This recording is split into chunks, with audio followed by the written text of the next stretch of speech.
funding. China hits a new milestone in space solar power. And also on China, NASA says it's very likely China will send a crew around the moon in 2027. That's not too far away. Vast is diversifying by now building satellites as well as space stations. And Russia is planning to sell advertising on their rockets and spacecraft. All that and our guest, Paul S. Mamakos. From the news desk at the Center for Space Commerce and Finance, my name is Thomas Andrew Olson, and this is The Unknown Quantity.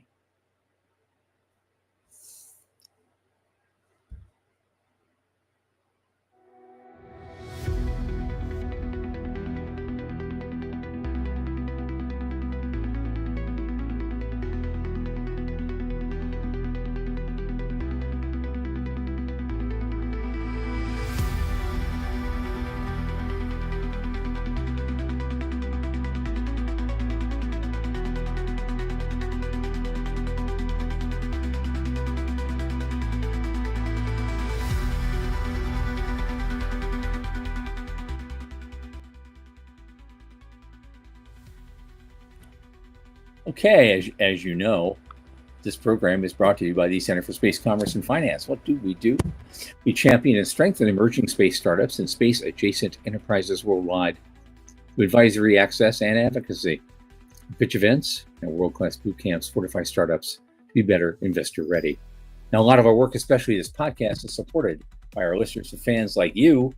So if you just go to cscf.space/support and click that point-of-day donate button, a little in the tip jar each month makes a big difference. Don't forget to like and subscribe and tell your friends. And speaking of friends, my oldest space friend, Michael Lane, who either just finished the bread and wine sacrament or payday isn't until next week, is here with me. Michael, come on in. Howdy, how's things? Oh, okay. We both just missed a kind of a bollocks Starship launch just now. Yeah, you know, it is a new, as they say, it is a new launch pad and is a new booster, and so we're finding out right to the last second, literally, what things might trip it up. Right. And so, you know what, we'll better luck tomorrow, and right. They're prepared for this, and a good thing. Yeah, it's this stuff is hard. It's a little frustrating because, you want it to succeed. Everybody in the world is talking about SpaceX right now. So it's fun. It was, it gets your heart pounding a little bit faster. I saw one of our fans on the show. So Joe Pastruto,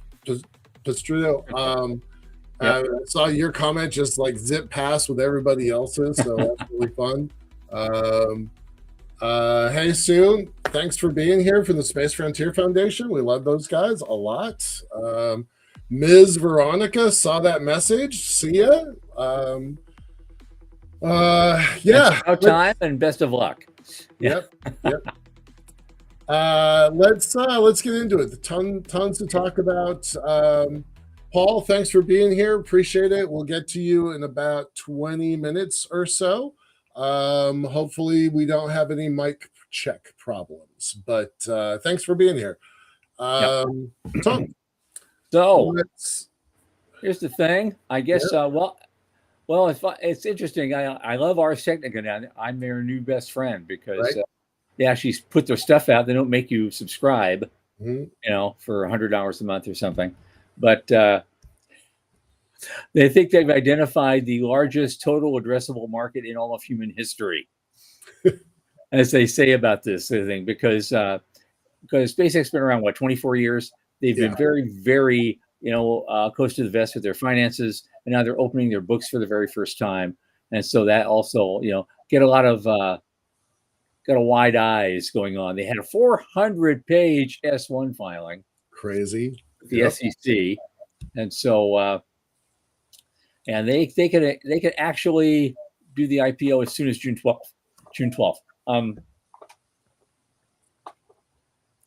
So they had some good revenues last year. They're up significantly.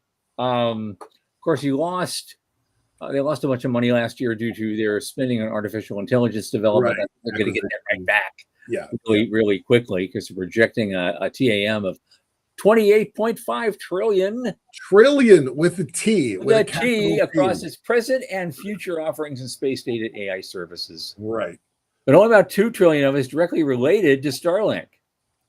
And the rest of it's going to come AI through enterprise applications. And there's not a lot. There's a nice little graph here on this thing. So yeah. I want to dig into that graph for just a second, right? So 28 trillion, you can argue whether that's crazy or real. I don't know. But between AI, XAI, that just owned Twitter, right? So there's 600 billion in digital advertising. Cool. The digital advertising number, 600 billion, or their consumer subscription, 760 billion, are the size of our whole industry. Yep. Right. So just that acquisition brings an entirely new amount of money into our industry. And the enterprise applications is just slightly less than the entire U.S. economy. Yeah, that's insane. So it is hard to credit how they got to this 28 trillion. But you know what this does, if this is true, if this is actually true and happens the way they're planning, they stop being a space company and they become an AI company. Yep. That's it. That SpaceX is now an AI company. Do we even need to cover them anymore? I don't know, because in view, right? But do we even need to cover them anymore? Well, because these space-enabled solutions is only 370 billion. That's the lowest thing on the scale. Right. That's all their launch. Right. That's Starship. Do you? We don't cover Meta. We don't cover Alphabet, Amazon. I'm sorry, Alphabet, Google. We don't cover Amazon. Like, we don't cover those things. Do we even need to cover SpaceX anymore because they're not in our market? Because I haven't seen this. I'm an old guy, so the last time I saw a shift like that happen was in about the middle 2000s, about 05, 04, 05. It was when Microsoft was forced from being a growth stock into an income stock. Right. Because they weren't growing anymore. They reached such a plateau in their development that they had to start paying dividends. No one's going to buy their stock unless they pay dividends. And so now it became a dividend, income stock. And they're still living off of that. That's crazy. Can you imagine SpaceX being a dividend stock? Like, that would totally rewrite the whole story. I hadn't thought about that. I hadn't compared them to that. That's that's when you want to get in. It doesn't matter what the price of the share is. If you're buying it for the income, it doesn't matter. Forever. You just let it. You just pay $1,000 a share. Who cares? You're turning the crank. Right. Huh. That's clever. I hadn't actually considered them being a dividend stock. Warren Buffett. Can you imagine Warren Buffett buying SpaceX? Like, wait a minute. That doesn't even make sense. Everyone except Kramer. Right. Yeah. Right. He still won't get it. Yeah. Right. All right, let's keep going with SpaceX because we can spend the whole night on that. What do you want to talk about? Like, is there something where the next thing up, what did they do? It's just, and some of this can be really quick. Yeah. Like this one, they want to build businesses on the moon, Mars, and beyond. So it's just, that's what the point of the whole IPO filing. It gives investors a long look at the long-term ambitions as well as what's going on right now. And so the company actually said that future markets could include factories on Mars and asteroid mining. And speaking of that, you saw the pre-launch activities for for Starship tonight, and there's that guy on there saying they're planning a flyby mission of Mars. Yep. Sooner, a human crewed flyby mission of Mars sooner than later, and that guy was going to be on it. And so I want to see more info on that because that's the first time I've heard of this. Yeah, I heard it just the same moments that you did half an hour ago. I've looked for news online about it, and so far, as of the start of the show, there hasn't been anything. So we don't know anything more than what was announced during the pre-launch show. Mm-hmm. Yeah.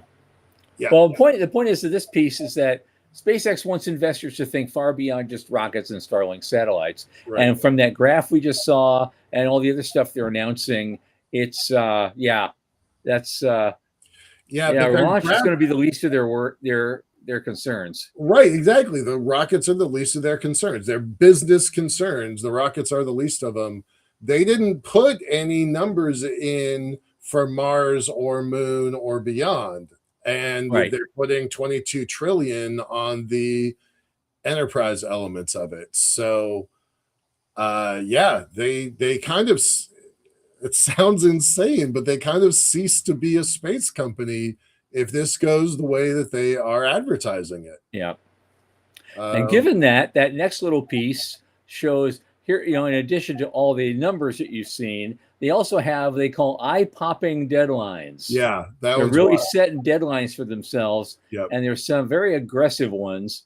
He says, I don't always hit them, but I get there sooner or later.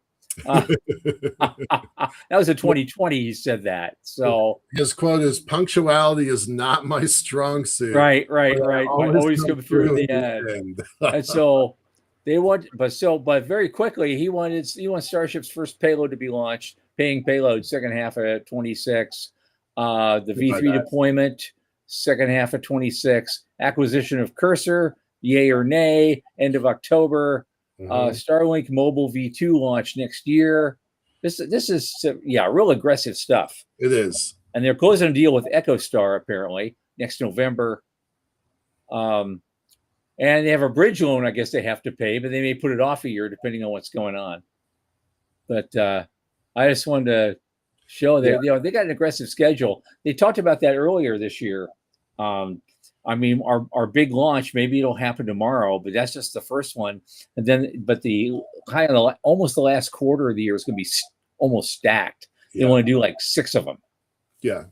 Well, and they're a big enough company that they can, as long as they have range space. Yep. Right. Interestingly, in all those important deadlines, the one I was looking for wasn't there, which was a demonstration of on-orbit refueling.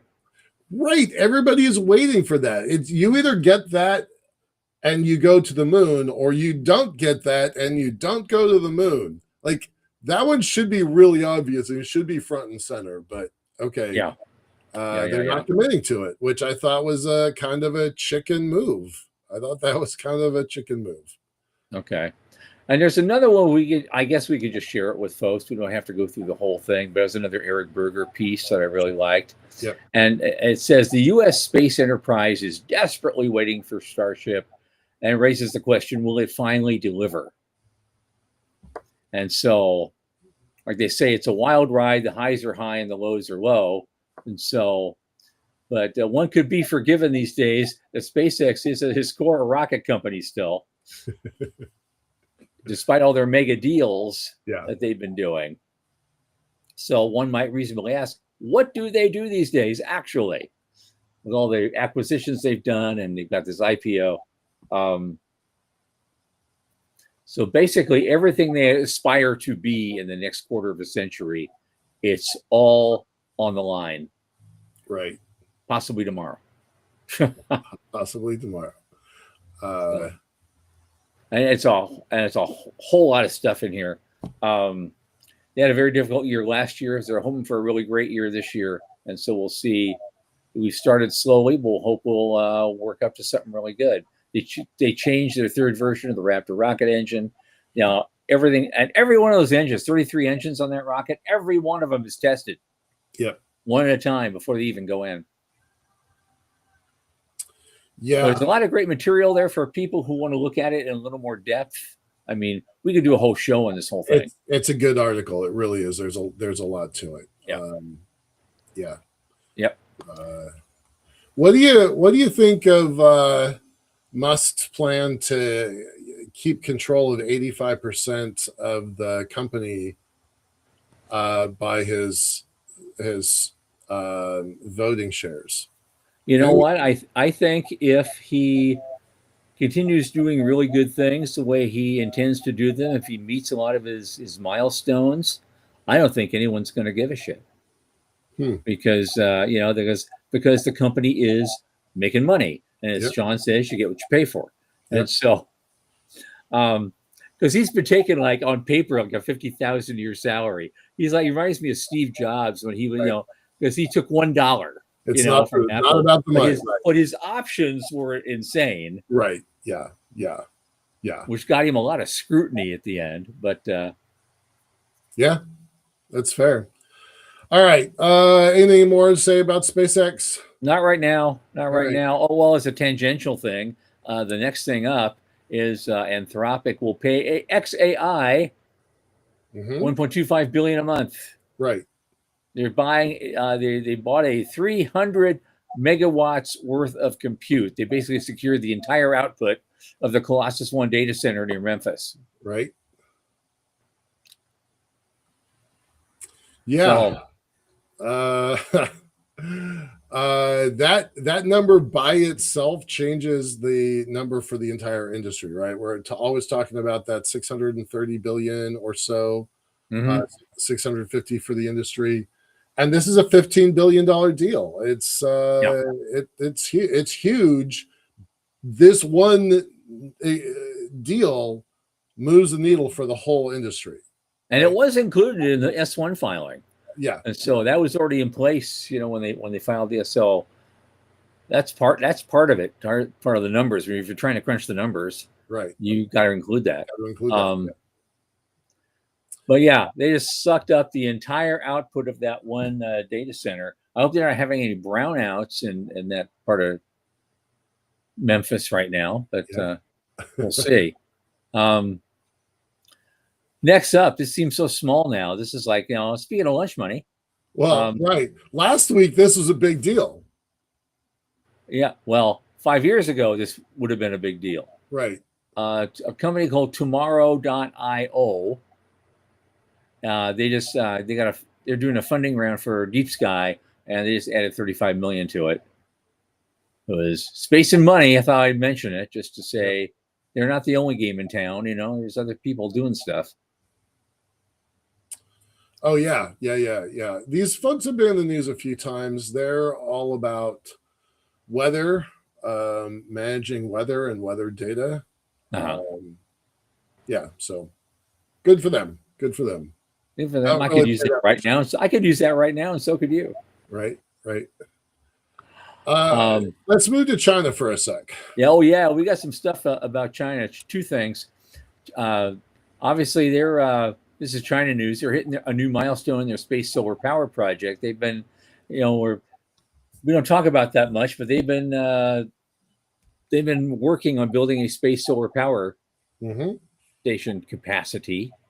And actually, it's a research team from Zhejiang University in their Shanxi province. And so they call it the Sun Chasing Project. And they developed a ground-based test system for wireless power transmission. And again, the system achieved a wireless power transmission efficiency of 20.8% from direct current to direct current over a distance, 100 meters. Yeah. This is the biggest problem that I knew you were going to say this. Space solar power, delivers, and we still have this problem. It's a dirty little secret that no one wants to talk about in these circles, especially our own. The efficiency of you got to put 500 watts in at one end, and maybe you go 100 kilometers and you'll get 5 watts out the other end. So that's still they're still having the same problem that our cohorts in the States are having. Well, and also welcome to the party, pal. Right. Also the 100 meters, like that was island to island in Hawaii, right? So which was 30 years ago. Yeah. So it's like, okay, cool, good job, keep up the good work, keep going this direction. I do think it's interesting, though, that if you look at the link of this is China's national news, and this is their English propaganda channel. Oh, So, absolutely, yeah. absolutely. So, consider So what it is. if they're going to admit their faults right there on the English propaganda channel, what does that tell you? Yep. Because that little tidbit ties right into what I've been yammering about for years. So I'm still not wrong. Yep. That's what they're going to say on there. They're going to say in the next article, Olson, not wrong. Yeah, that Bingo. would be the headline. Wouldn't it be nice? Yeah. All right. Next one. China Here's the likely big to deal. send a crewed mission around the moon in 2027. The NASA administrator was talking about that just the other day. Yeah, Yep. here. Isaacman said here in Washington at the IAA Ascend 2026 space conference, the next time the world tunes in to watch astronauts fly around the moon, which will likely be sometime in 2027, they will be taikonauts, and America will no longer be the exclusive power to send humans into the lunar environment. Yeah. So hopefully that will get somebody's attention, right? Absolutely. Yep. Absolutely. We've been talking And about he did have some comments. I didn't include this link. He had some comments at another event. He basically called just the other day. He called on the space industry to move with urgency and focus.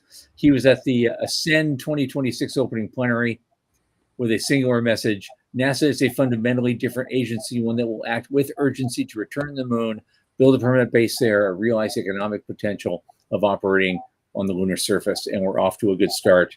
But it's only just begun, and we just need to go straight to it. He didn't pull any punches on his assessment of NASA's loss of focus in the intervening decades. So they grew distracted trying to please everybody. Yeah. And so either programs became too big to fail or too costly to really succeed. Right. And so he's just laying it on the line. So it's focus, and the private sector development is really going to make a big difference.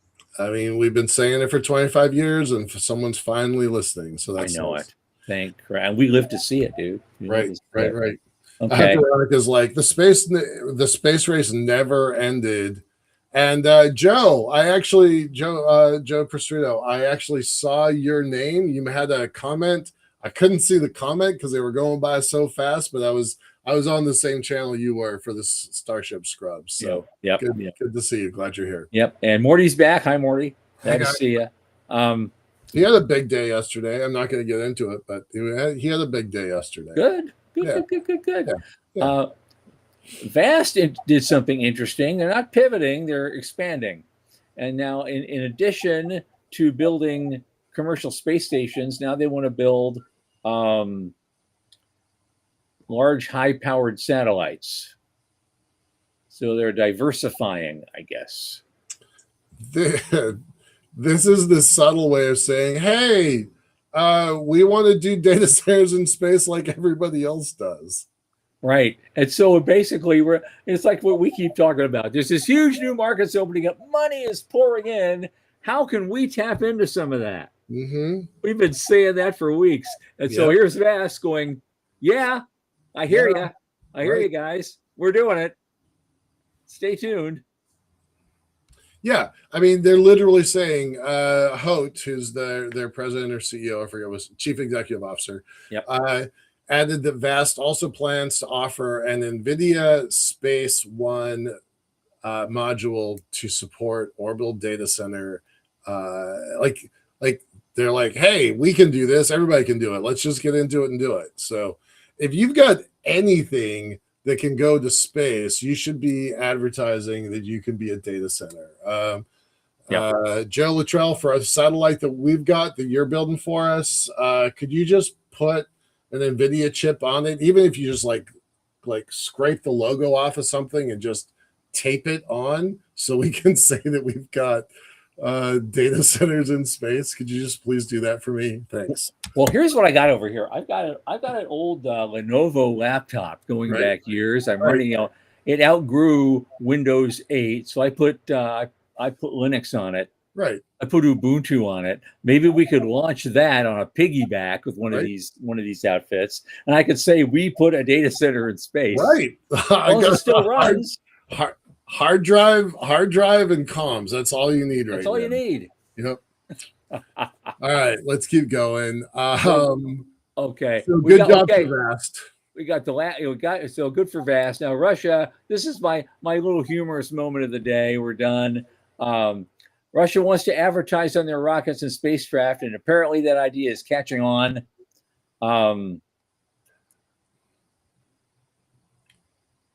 But it's also a kind of an assessment going, well, maybe their figures probably aren't great for their industry right now, so they're trying to boost it a little bit. Right. But that's so funny. Advertising in space. We have been talking about this for 25 years. We've been saying, dress these things up like NASCARs and launch the damn things. Oh, well, all those images that came out back then, early 2000s, they're always showing the shuttle with a bunch of stickers all over it. Yeah. That was that idea had been around for a long time. Yeah. I suggested something like that back when I was writing about the Colony Fund initiative back in '99. So I had pictures like that, on the website and in the written materials. So that idea's been around for a while. Yeah. All right, let's go. Hey, Doug, good to see you. Thanks. Oh, yeah, just in time, Doug. Just in time. Okay. So let us move on. Let me get to my script here. I got things that we're going to talk about today. Oh, God. Boy, do we have a guest for you. Very interesting guy. Our guest tonight is Paul S. Mamakos. I think it's how it's pronounced. He's the founder and CEO of Space Ocean Corp. He's a 20-year plus entrepreneur with a focus on orbital logistics, water transport systems, on-orbit servicing, and building the logistics and resource infrastructure for a permanent human presence in the high frontier. So, Paul, welcome. Good to meet you again tonight. Hey. Good seeing you. Good seeing you. Absolutely. Here's what we usually do. This I think it's your first time on our show. If you can, go ahead and let's just do not such a much a quick intro. Just give you a little bit of your background, of your origin story. How did you get to this place you now find yourself in life? Yeah, I've always been a curious person. And when I was in high school, I would go to the library at school and look through the different NASA books, just like to look at the different pictures and the concepts. So all from when I was a kid, I liked looking for meteorites or stuff in the woods. I'm at a point now where I've been in business for over 20 years, and I know how to lead a team or at least gather a team. And this is exciting stuff I always liked to do when I was a kid, just exploring and learning and being with people. Good. Very fun. You do a lot. I mean, tell us what you guys are doing right now. You started the Space Ocean Corp. How long has that been around? It's been the whole 20 years or something? The main team has been here for about a year and a half, 2 years. Okay. All right. I started the company 5 years ago, but the main team, we're 50 people. So. Okay. Because there's all sorts of great things here, and we could talk about any one of them for the whole show. And so, in fact, when you gave us a snapshot and suggested conversation topics, of the 5 of them, I think the first one we can kind of go, okay, we have a very sophisticated audience. They get that part. And probably star-based country is probably not a huge thing we need to talk about right now. But however, I think the idea of water as the oil of the space economy, I think that's huge, because you're talking about hard logistics of trying to build a cislunar economy. So that's what I want to delve into tonight. The water thing, the engineering reality versus the theater, and designing that entire cislunar supply chain from scratch. Let's start with the water. Yeah, so infrastructure, there's a lot of opportunity to do stuff in space. I think in the past, it was kind of a concern about over-commercializing or industrializing space. So now we're at the point where SpaceX is actually going up there, opening up lowering the fees to launch, and some other companies as well, launch companies. if we're going to make concrete or cement, or if we're going to have life support, we're going to need oxygen, and we're going to need, if we want to stay clean or do a bunch of different stuff in space, grow food, we're going to need water. So we're developing like the different types of spacecraft that could transport fluid. I know Orbit Fab has done some of that as well. They're not exactly focusing on water as their thing, but they've done a lot with water too. So we're doing something similar. We're just focused on water, and anywhere there's an ocean, we want to eventually, that's our longer term goal, to get to some of those off planet places where there's an ocean out there. So. Yeah. Okay. All right. Now, since we're starting about with the cislunar economy, and we're all focused on going to the lunar South Pole, there's apparently, all sorts of ice. Is there enough water locked up there to actually get something started? Apparently, if they can scoop up the regolith and extract the water, maybe heat it up or something like that. So, and there's apparently a lot of oxygen in some of that. We're not focused on doing that part of the mining or collecting of the water, Right. but we would like to totally different. We would pick it up from anybody like that, or even an interloon if they had helium-3. We would transport that fluid, any type of fluid, not just water, but we're looking to be that logistics in like a FedEx or something like that, UPS in space. Okay. So other than that, then, so where's the water coming from? Why do you want to move water in the first place? Right. I think we'll probably, there's a good chance we'll be the first company to get water from off of Earth, from. Okay. Yeah. And we're looking not just like samples, we're looking at like 30,000 liters of water. So the types of spacecraft we're designing are big, or just many of a certain volume that could work too.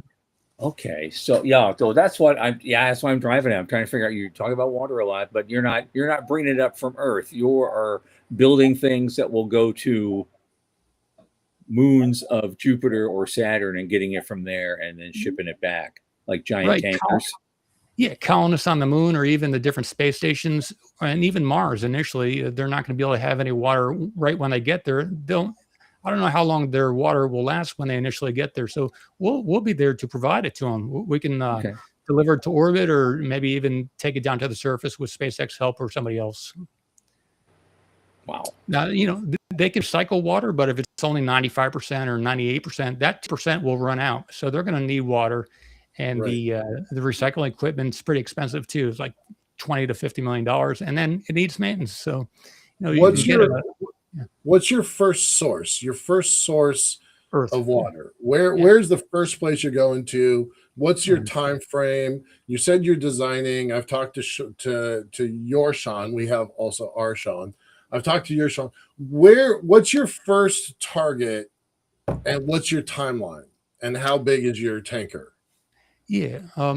Initially, of course, we're going to service low Earth orbit and out to cislunar, so that'll come from the Earth. But we want to go to Enceladus. So we're focused on oceans. Anywhere there's an ocean, that's kind of our company goal. So Enceladus is the moon we're looking at. It's a moon of Saturn. It's got a 20-mile deep ocean. And very thick ice. So we want to take a lot of video too and share that with people on the planet as well. So. I have said a lot of times, I believe it's got all the building blocks for life. So I hope you find porpoise and dolphins down there, because I would be very happy about that. But I do. I think that's a great target. And tell us about your engineering. Like, what's the difference of trying to harvest it from the moon? So Dr. Plod is on the screen here. He's talking about there's 600 million tons of ice on the moon. They're going to have to do it the hard way. They're going to have to dig into the super cold night of the moon, dig in, and then process that way. So that's one path. You have a completely different path. So what are you doing that's different? And you're going to get 30. What'd you say 30 tons? 30,000. Yeah, 30,000 liters. Gallons? Liters? Okay, 30,000 liters. So very different process than the folks that are trying to do ISRU on the moon. So what are you doing? Well, they're going to need nuclear as well. It gets really dark, and maybe they can microwave the ice from the edge of the crater, and they can melt it and collect it and recondense it on the moon. So that's cool. I'm just excited about oceans, and maybe we'll we're looking to do some stuff to the moon as a payload to demonstrate some of our stuff, but we're kind of looking for oceans. We're just everybody's likes their own thing and their purpose for going to a certain business, something you want to work at for 20 years or even plus. So yeah. Now, is that water? Are you gonna purify it in any way before you ship it? Are you going through some process? Because we don't know what's in that water by the time you get there, and it could need a lot of have a lot of stuff filtered out of it before you can really ship it to somebody. Right. And we see ice on all these different locations. We don't know what kind of water it is, so that's kind of a sketchy. You know, what is that solid frozen thing? We did a collaboration with Texas A&M with some of their capstone students for a silver biocide. So we're looking to have that according to the NASA SWEGs. They have different standards for water for space. So we're looking to make it potable water. So, but you know, the water or the ocean on Enceladus is it's salty. It's a lot like Earth's water. It has also deuterium in it, apparently. So we'll see how it all turns out. But deuterium, I didn't know that. That's pretty cool. So you're just gonna land there on the icy crust, drop a straw down, and pull it up, suck it up. Yeah, there's different ways we could do it. We've looked at some of the different ways to do it. I'd have to get in that spot. I have to think about that part of the thing. We've looked at many things in that thing. Okay. Yeah. There are apparently boulders on the surface of ice, so you could potentially just go and sound the boulder. Yeah.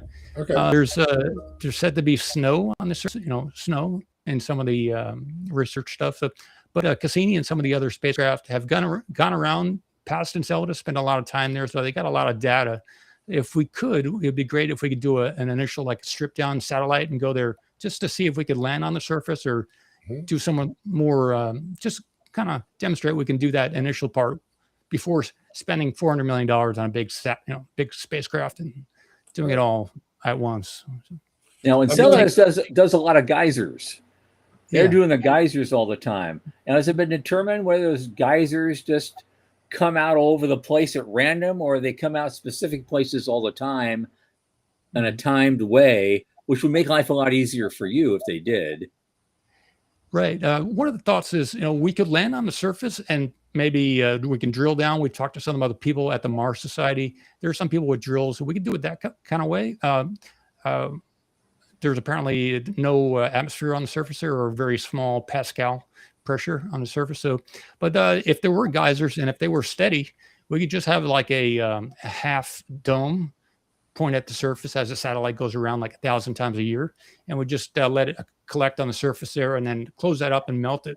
So we could have like a satellite dish kind of pointing at the surface there, and that could be 100 years or something like that. Very passive collection. So. I could see an incredible kind of a supply chain there, just like we do with oil tankers now. You got this water tanker, go to the latest, and you're picking up a bunch of stuff and sending it off, and then a few days later another one shows up. I mean, you just keep doing this. You have a string of them going all sorts of places. Yep. Right. Yep. Yeah.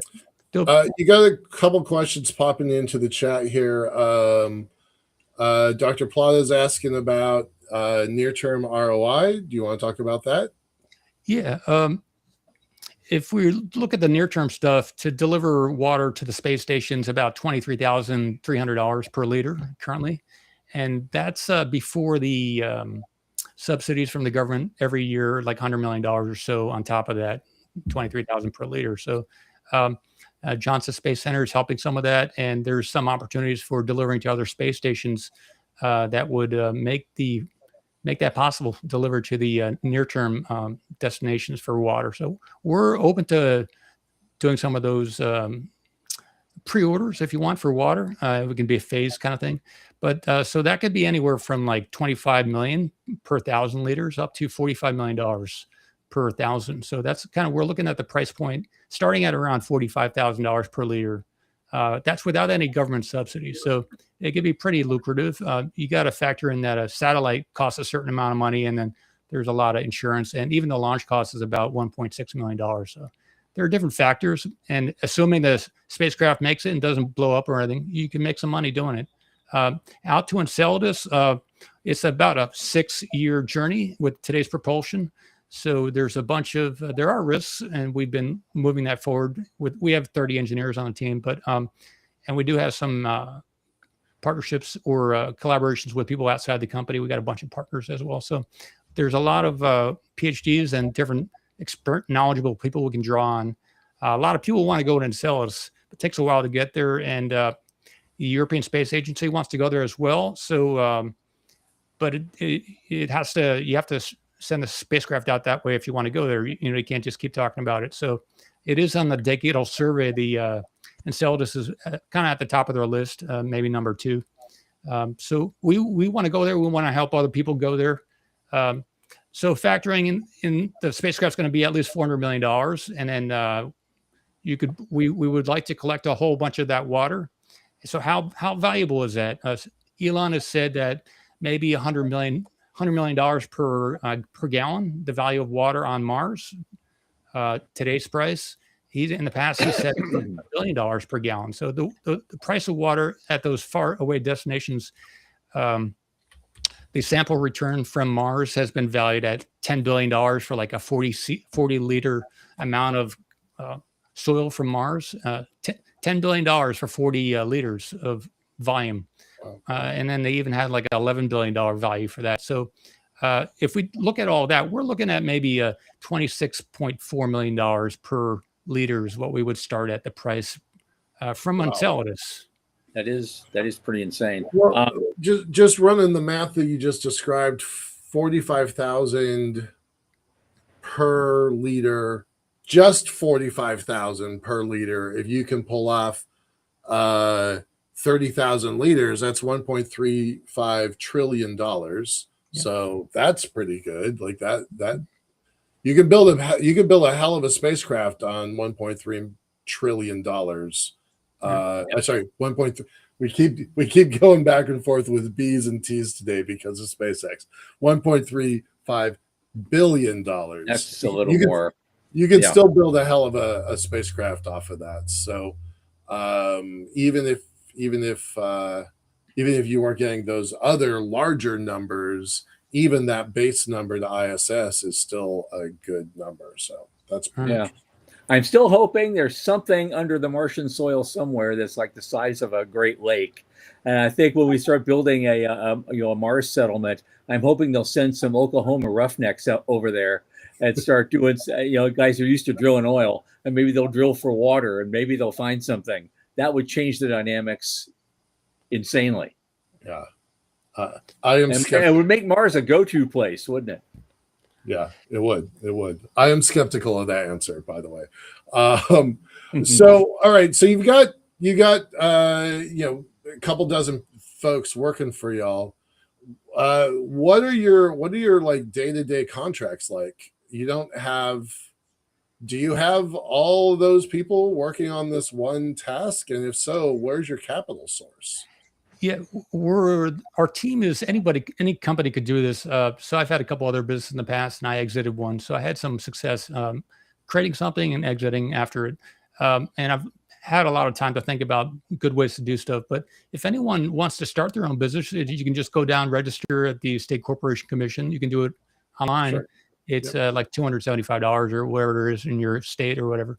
And then if you have shares, if you make a corporation, you can give people that are excited about what you're doing shares to participate. So some people are like, I don't have enough money to pay people. But what I did at Space Ocean was they're earning shares. That's kind of their income, restricted share units. And it's a model that I think Tesla did something similar. They had RSUs, equity incentive program. So that's what we have at Space Ocean. And so we're looking at like a variety of spacecraft. We got the low Earth orbit ones. We have the one that would maybe go out to cislunar. Cislunar is going to be needing more radiation and other type of stuff on it. And then we're designing one that could be a tug for some of the smaller spacecraft. And then we're designing one with nuclear. We have a partnership with Space Nukes, and they have a nuclear reactor, which like a certain kilowatt rating, and they have other varieties that they're working on as well. So we're looking to go to like Enceladus. It's beyond the asteroid belt. So when you get past the asteroid belt, beyond Mars, the sunlight is a lot less. So you're looking at maybe 1% of the light from the sun. So solar panels can't really work. So you need nuclear, or you need some other type of energy. So our partnership with Space Nukes is to develop that capability for when we actually succeed in the low Earth orbit out to cislunar area, we can immediately go out to and sell it as ASAP. But for the space industry, you can't start working on something when you're ready to work on it. You got to work on it many years ahead, because even the time to buy the components takes a lot of time. So you got to start working on it today if you want to do it 5-10 years from now. So we have several spacecraft we're working on at the same time. That's what we have, different teams working on the different craft, and some of the people work on a few of the different craft at the same time, in that specific area they're in. So. Got it. Okay. Can we shift gears just a little bit? Yeah. Because you do a lot of other things as well, and you've done a lot of analysis about the engineering things. I'd like to talk just a little bit about something you said is something that you call it engineering reality versus TRL theater. And it's basically, what does technology readiness really look like? And we're startups, and this is really important to our crew, startups paper over the hard problems and what investors should actually ask when evaluating technical claims. What do you think? Do you have a working prototype, or have you been to space before, or do you have anything in space that you can say, that's mine? And so we're working on that thing where a lot of people in our company have done stuff with other space companies, and they have stuff in space, and they landed on the moon or whatever.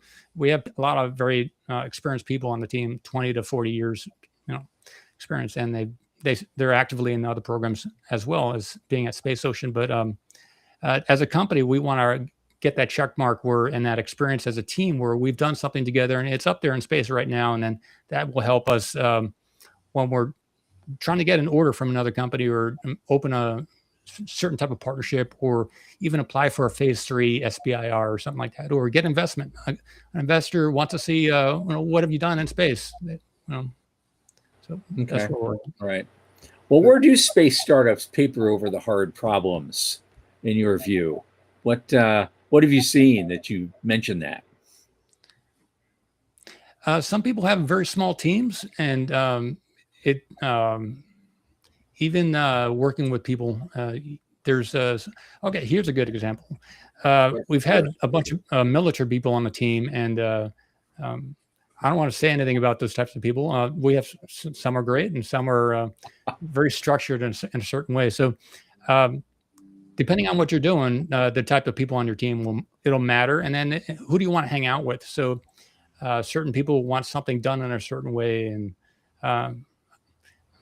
I've fired a whole bunch of people. We've had over 300 people cycle through. We're in the 400s now, so as a team. So, wow, we could do an entire show on that. I've had more than 50 interns at LiftPo over the last almost 25 years. Not quite 25 years, and that's complicated. I don't think. I've probably had about 100 staff across all of the incarnations. That's complicated, right? That's after nearly 25 years of total time, multiple incarnations of this company. So it's hard to do that. Let's go back to that TRL theater, though. Why do you call it that? By the way, I really enjoyed that language. I thought that was very accurate. So why do you call it that? It's impressive. You can say I'm your TRL 5 or whatever. TRL 9 is the ultimate, and that's where you want to get to. You're in space. You've done stuff. It's qualified, and there's a heritage. So there's a history. So. It means a lot, but even something that is qualified, we just saw SpaceX try and launch, and they've been to space a whole bunch of times, and they had to postpone it till tomorrow, maybe. So, hopefully tomorrow. Yeah. Yeah. Yeah. Cool. Veronica asked if you've done any development or analysis here on the Earth, Arctic or Antarctic. I actually don't think those are the easy ones. I think it's actually if you go to Mount Washington out in Vermont, Northeast, somewhere in the Northeast. I think it's Vermont, Connecticut, maybe. Have you done any testing of your systems, live in super harsh environments, super cold environments? Not yet. We want to. It costs about $50,000 to go to Antarctica, so there's a cost. Yeah. There's a cost. Yeah, we were looking at Alaska like a month ago. But we're looking at our options, and when it's the right time to take the equipment out that way, we will for sure. Yeah. Okay. The reason I always talk about Mount Washington, and so far as I know, no space company has gone to Mount Washington, but it's got some of the coldest temperatures in the world, and it's a hell of a lot easier to get to than the Arctic. So it's a hell of a lot easier than the Andes or the Himalayas. So yeah, it's pretty rough up there in the New England area. So and it's a lot less expensive. We are going to do our testing at Mount Washington. So I'm just going to give you that as a freebie if you need it. I appreciate it. I'll look into that for sure. Yeah. Well, one of the things that really excited me was reading your material is that you mentioned the word containerization, and that is a big topic for us. We just love it. And we kind of broke that on our show about a year ago. But the thing is, you talk about Peril, you have your own ideas, and I love to hear them. Give us a kind of a systems level walkthrough of orbital logistics. How does fluid transfer really work in microgravity? What will the short-term economics be of say satellite servicing, and what that orbital depot network could look like, say, in 15 years? Cool. Containerization is the idea that in shipping, when they had the standardized sizing and everything else, then they could the different ports could easily offload and unload the different stuff, and the ships could have a spot for their stuff. So in space, we're looking at different ways to standardize even the connectors. Rafty, OrbitFab is the Rafty, and Duralock is a different type of connector. So different. When you, if you're in Europe, you have a certain type of plug for your electronics. You plug the thing into the wall.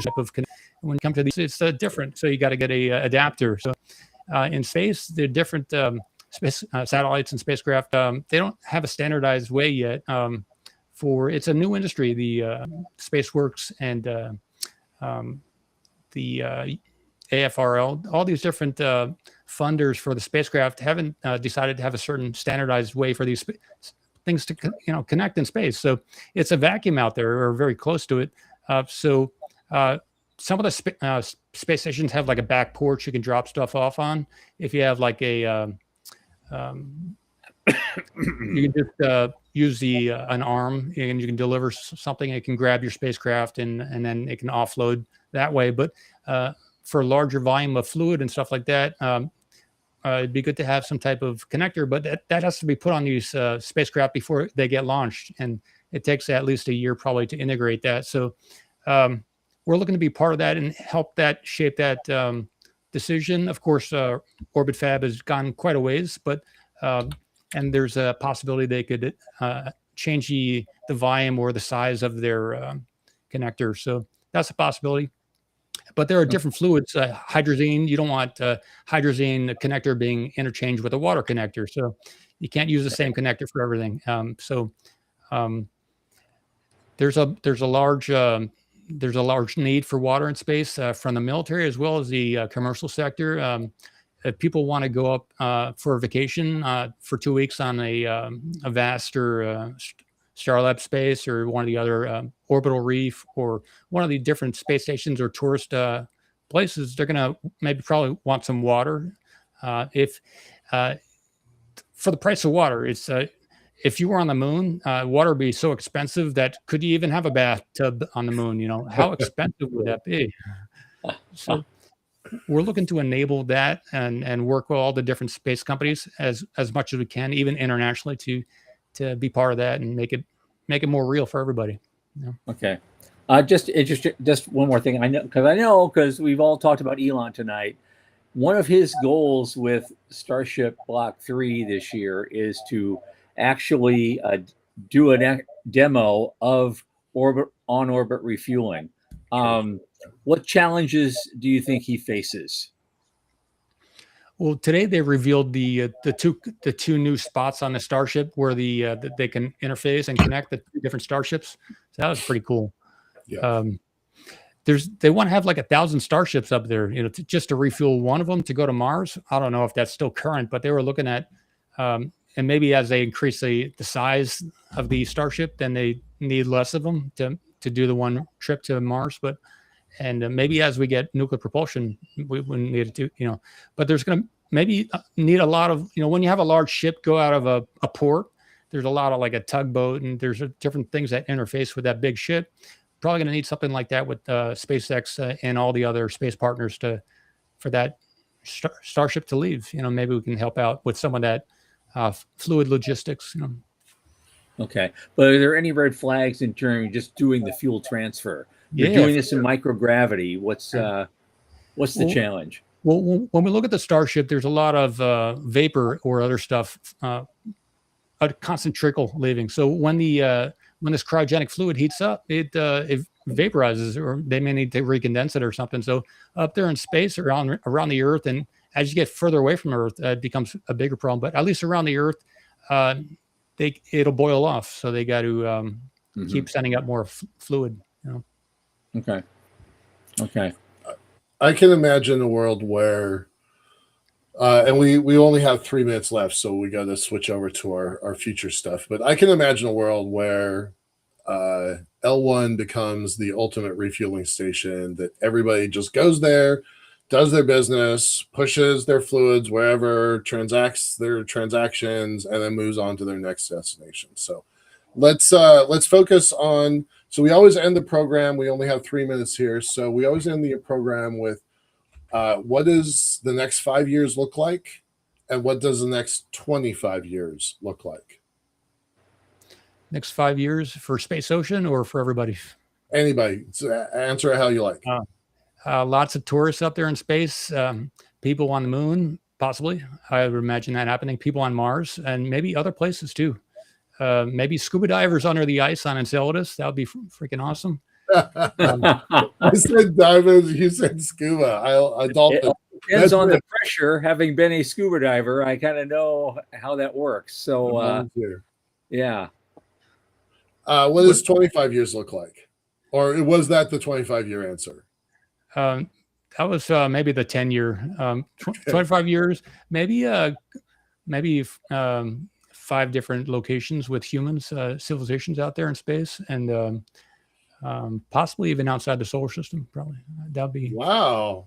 Well, that's huge. That's the first time we've heard that one. Actually, I love that. I know some guys working on a warp drive, but I don't think they're going to have their first test until 2050 at least. Right. Yeah. So, yeah, I love that. Five places. So Earth, Moon, Mars, an asteroid, Enceladus. Is that what you're thinking? Sure. Oh, you mean for those civilizations? Yeah, people. Maybe Moon. Maybe one of the other planets. All right. So which 5? Neptune. Earth, Moon, Mars. That's easy. Where are the other 2 sites? Neptune, maybe. Okay. I don't know where else. We'll have to see. All right. It'll be anybody's guess by then, and I'm sure I would say asteroids, and I think you could convince me of Venus. Maybe you could convince me of Venus. Yeah. All right. Well, thanks. Yeah. Wherever the water is. So Sean, our producer, is like, wherever the water is, that's where we're going to have people. So that's it. That's exactly right. That's the answer. Paul S. Mamakos, founder and CEO of Space Ocean Corp. Thank you so much for being here. It's been a very, very delightful conversation, very informative. I hope we'll have you back again sometime. You're welcome. And look forward to seeing what you guys continue to do. It's good stuff. Thank you. Thanks. Okay. Thank you. See you soon.